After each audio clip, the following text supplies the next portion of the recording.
Hallo, heute ist Sonntag, der 27. September 2020.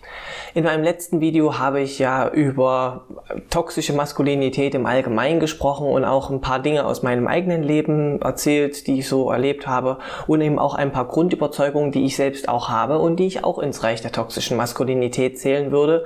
Und eigentlich sagte ich ja, mein Ziel besteht darin, am Ende aufzuzeigen, wie man aus solchen toxischen Mustern herauskommen kann, aber offen gestanden, vor dem Überwinden kommt bei mir persönlich immer erstmal das Verstehen.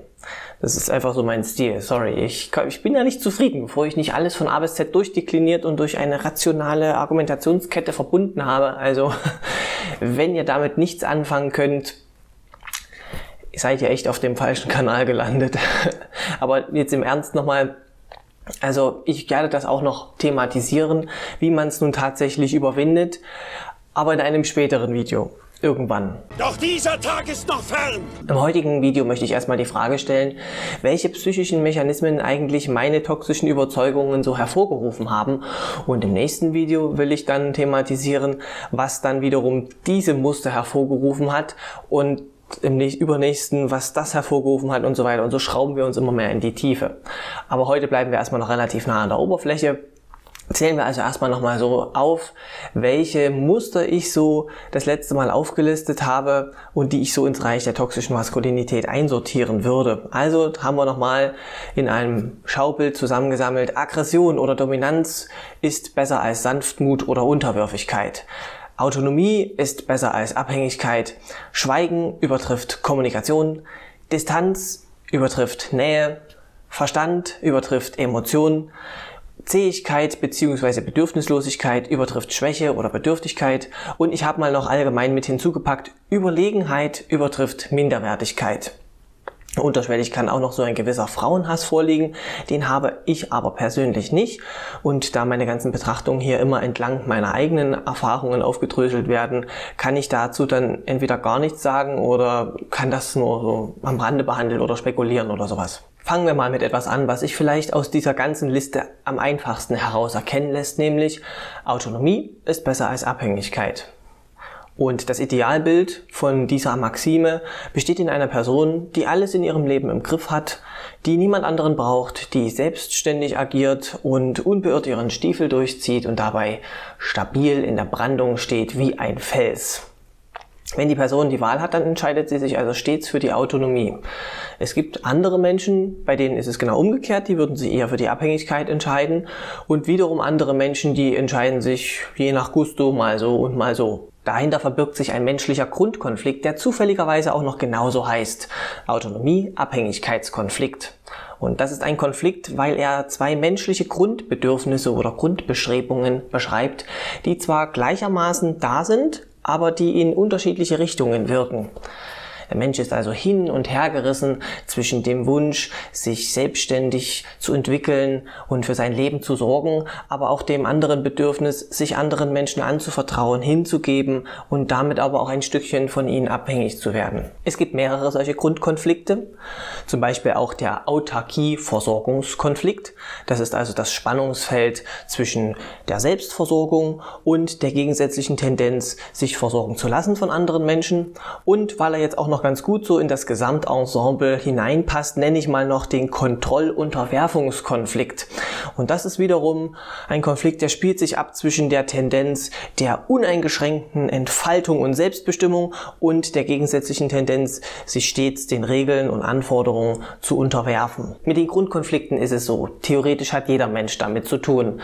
Im Idealfall können wir allerdings alle unsere Bedürfnisse und Tendenzen und Wünsche in uns wahrnehmen und ihnen situationsbedingt auch mal nachgeben.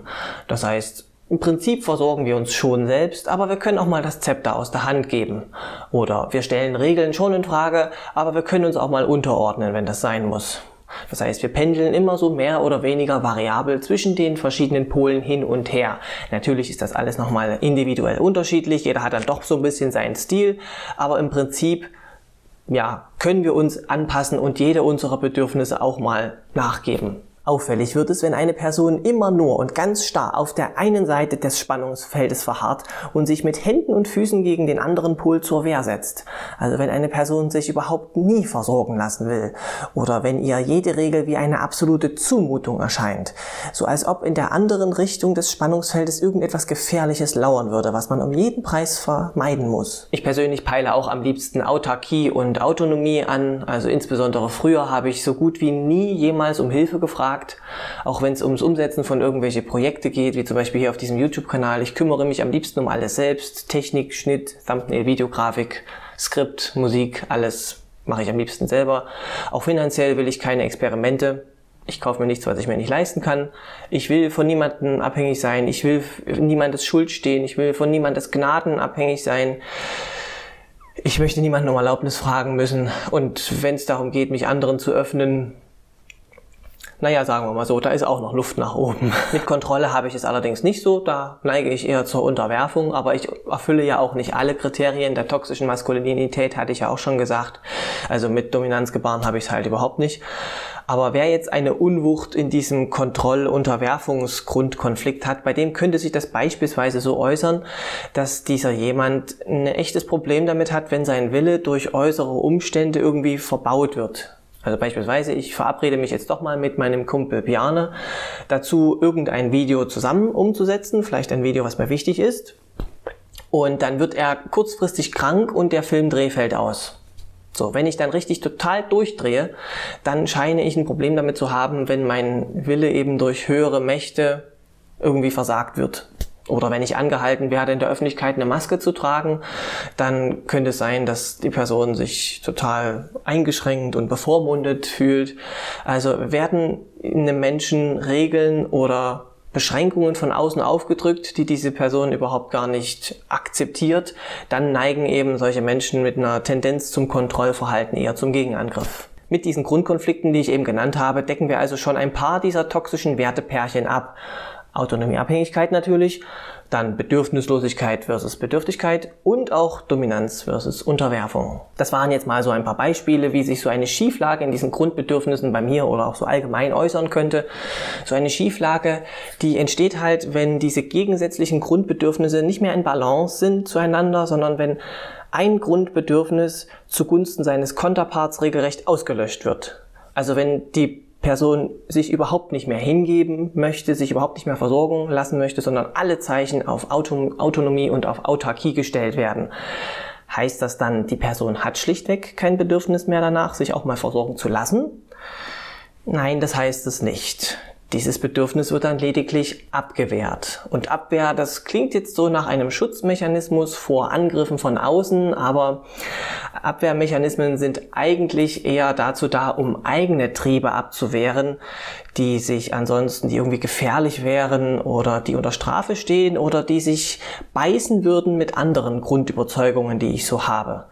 Deswegen werde ich euch jetzt mal ein paar solcher Abwehrmechanismen vorstellen. Die altruistische Abtretung zum Beispiel. Das ist ein Abwehrmechanismus, der gar nicht so bekannt ist, aber der eine verblüffend einfache Lösung hat, speziell für diese ungestillte Sehnsucht nach versorgt werden. Und zwar, ich versorge einfach andere Menschen stattdessen. Was ich selber nicht haben kann oder was ich mir nicht eingestehen kann, das gebe ich einfach umso freimütiger an andere. Und damit gewinne ich meiner ungestillten Sehnsucht sogar noch etwas Edelmütiges ab. Das ist zwar so vom Effekt her nicht das Gleiche, aber es spendet mir doch eine gewisse Befriedigung. Und immerhin kann ich so Held und Versorger für andere spielen und deren Dank ist mir dann hinterher sicher. Zumindest theoretisch. Das kenne ich auch so, vor allem bei Gesprächen mit Freunden oder mit Bekannten. Meistens bin ich nicht derjenige, der erzählt, vor allem nichts Persönliches, sondern ich höre viel mehr zu und versuche den anderen zu helfen oder sie zu verstehen, so dass ich dabei aber ganz vergesse, für mich selbst die gleiche Aufmerksamkeit auch mal einzufordern. Und was ich also für mich selbst nicht einfordern kann, das gebe ich dafür umso aufopferungsvoller den anderen und dann komme ich mir hinterher vor wie ein edelmütiger Samariter oder sowas. Aber tatsächlich kann diese Form der Abwehr den brennenden Hunger nach Zuwendung nur lindern, aber nicht stillen. Und besonders bitter, der Abwehrmechanismus versagt krachend, wenn mein Gegenüber mir wider Erwarten gar nicht dankbar ist, sondern sich im Gegenteil darüber beklagt, dass es nicht die richtige Form der Hilfe war, die ich gegeben habe, oder dass ich nicht bestätigend genug war, oder dies war nicht richtig und das war nicht richtig. Wenn das passiert, dann platzt eine regelrechte Wut in mir hervor. Die Ansicht, ich habe ja nur helfen wollen und der andere soll gefälligst nicht so undankbar sein, scheint dann zum Greifen nahe. Mir wird gar nicht richtig bewusst, dass ich meine Hilfe eigentlich nur eingetauscht habe gegen Dankbarkeit und Bewunderung von der anderen Person. Ich habe die Person also für meine eigene altruistische Abtretung missbraucht oder benutzt. Und das nur, weil ich mir nicht eingestehen kann, mich selbst von anderen auch mal so versorgen zu lassen. Ein sehr mächtiger Abwehrmechanismus also, der sich auf den ersten Blick gut und edelmütig anhört, aber im Abgang einen schalen Beigeschmack entwickelt. Schließlich bleibt mein Bedürfnis nach versorgt werden ungestillt. Da kann ich Held spielen, so viel ich will. Und nur mal so zur Erinnerung. Solche Abwehrmechanismen gehören zur Standardausrüstung eines jeden Menschen. Und es ist auch überhaupt kein schlimmes Zeichen, wenn ihr solche Abwehrmechanismen mal verwendet. Nur weil ihr besonders hilfsbereit seid, heißt das nicht, dass ihr irgendwelche pathologischen Muster verfolgt. Auffällig wird es nur dann, wenn das ständig und konstant und nur stattfindet und wenn ihr euch dabei selbst vernachlässigt oder ihr mit eurer Aktivität sonst irgendwie Schaden verursacht, bei euch vor allem und natürlich auch bei anderen. Den nächsten Abwehrmechanismus kennt ihr bestimmt alle. Es geht um die Verdrängung.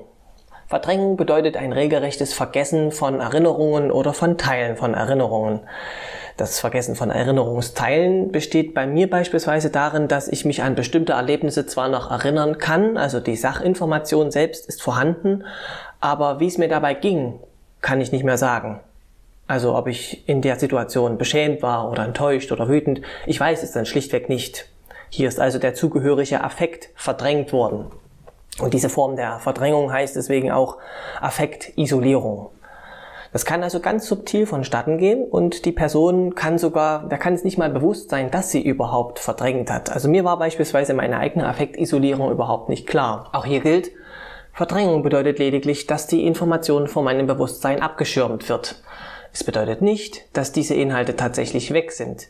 Sie können sich also unter der Bewusstseinsoberfläche sammeln und an der einen oder anderen Stelle brechen sie auf einmal ungeahnt hervor. Wenn beispielsweise in einer Gruppe jemand als besonders intelligent gelobt wird, dann kommt es regelmäßig vor, dass ich dann gekränkt bin, weil ich es nicht war, der als besonders intelligent gelobt worden ist, sondern jemand anderes. Bei mir kommt dann an, diese Person ist intelligent, du nicht. Obwohl das ja überhaupt nicht das war, was die Person gemeint hat. Irgendeine Verletzung, die mir überhaupt nicht bewusst ist, scheint also da noch unter der Oberfläche zu liegen. Und diese kleine Aussage hat diese Verletzung angetriggert und ich habe irgendwie komisch reagiert. Da mir meine Verletzung selber aber nicht bewusst ist, kann ich mir auch überhaupt nicht erklären, warum ich dann auf einmal eingeschnappt bin. Das macht mich dann nur noch mehr wahnsinnig. Was ist denn kaputt bei mir, denke ich mir dann. Und das verfestigt noch ein weiteres Mal die andere Maxime, die ich vorhin auch aufgezählt habe, nämlich Emotionen sind minderwertiger als Verstand, weil ich stelle mit solchen Situationen fest, dass Emotionen sich überhaupt nicht erklären lassen, dass es irrationaler Quatsch ist. Besser, man ignoriert sie. Der nächste Abwehrmechanismus könnte die kleine Schwester von der Verdrängung sein. Es ist nämlich eine Abwehr, die symbolisch erwidert, gar nicht wahr. Die Rede ist von der Verleugnung. Das ist ein Abwehrmechanismus, den Begriff kennen bestimmt viele, aber die meisten werden vielleicht nicht wissen, dass das auch eine Form der Abwehr ist. Im Gegensatz zur Verdrängung werden hier Inhalte nicht direkt vergessen, also die Leute erinnern sich schon an das, was so passiert ist, aber dann, wenn ich nochmal genau darüber nachdenke, habe ich mir das ja vielleicht doch nur eingebildet oder, es war, glaube ich, gar nicht so schlimm. Alles halb so wild. Das klingt so nach meinem persönlichen Lebensmotto. Manchmal kommt es mir so vor, als ob ich nicht durch die Summe meiner Erfahrungen zu der Schlussfolgerung gekommen wäre, ja, mir geht's gut, sondern als ob alles andersrum wäre. Mir geht's gut ist das Urteil, das schon von Anfang an feststeht und meine Erlebnisse, meine Erfahrungen müssen anschließend so interpretiert werden, dass sie sich mit dem Urteil noch vertragen.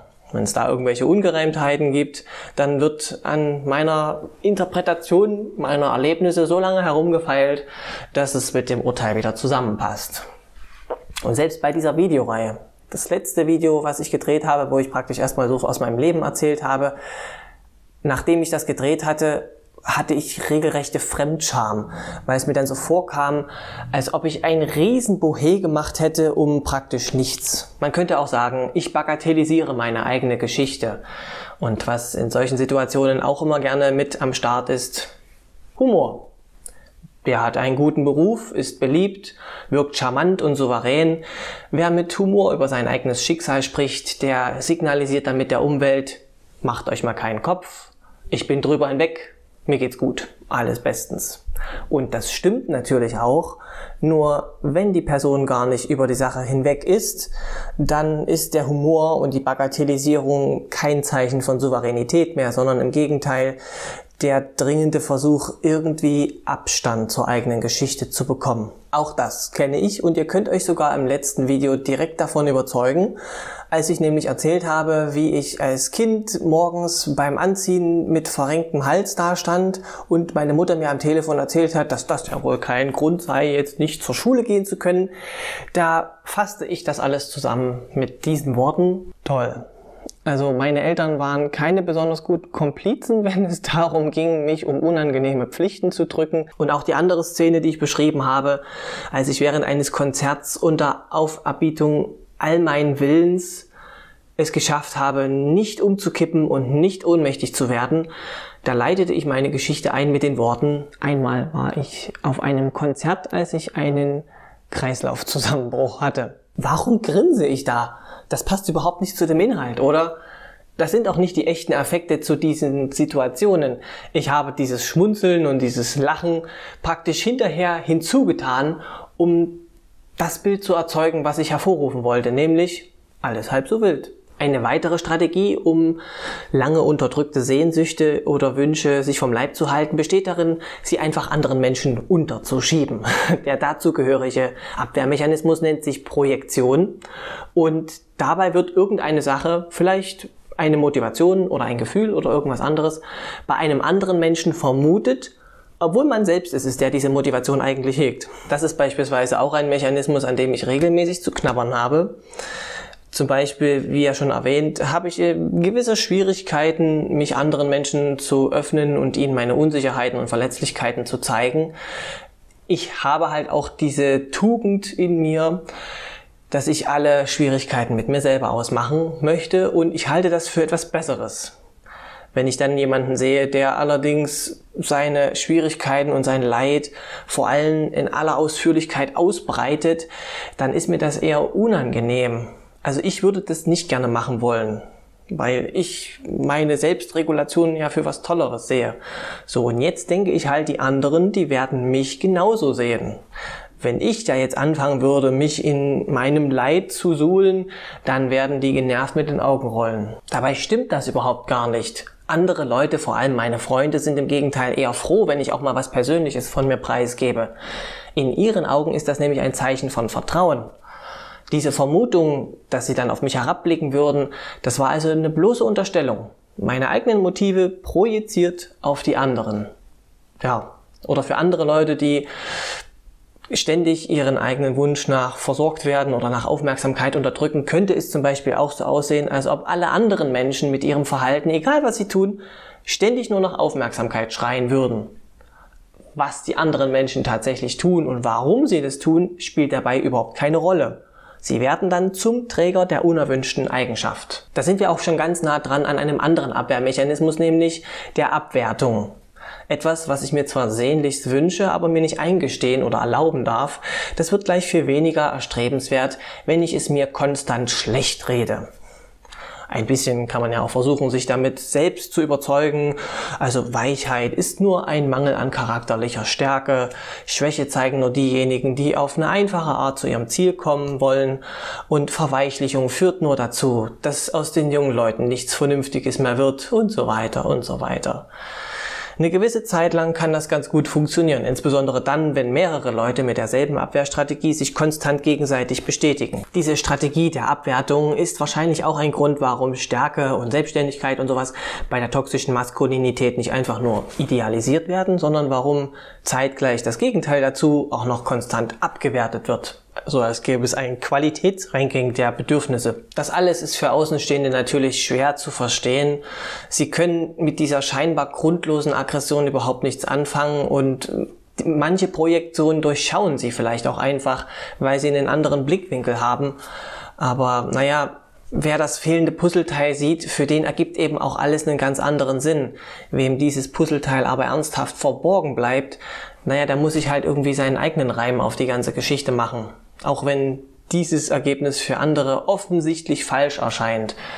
Aber naja, offensichtlich ist halt auch nur, was offen und sichtbar bzw. wahrnehmbar ist. Und ja, by the way, Intellektualisierung ist auch eine Form der Abwehrstrategie, bei der man Abstand gewinnt zu bedrohlichen Inhalten, indem man sie einfach immer weiter theoretisch aufdröselt, bis sie in ihre Einzelteile zerfallen oder so.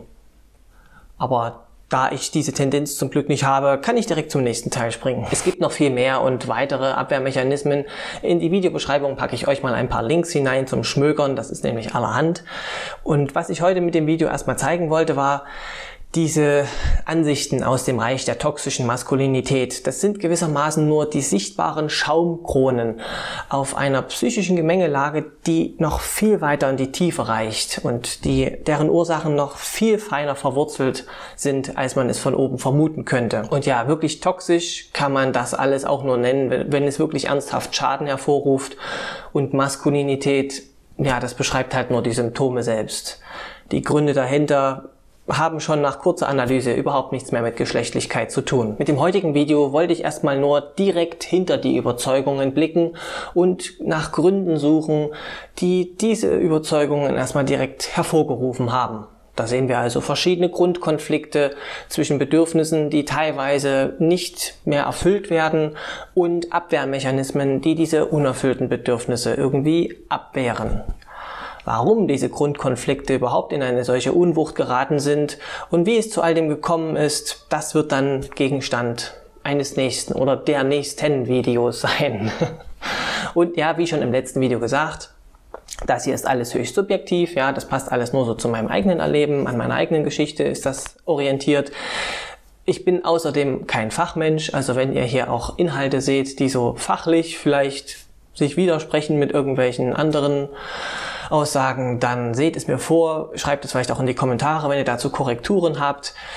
Das alles dient hier einfach nur dazu, das Ganze mal von einer konkreten, praktischen Seite zu beleuchten, also eben am konkreten Beispiel, nämlich an mir. Und mehr soll es auch gar nicht sein.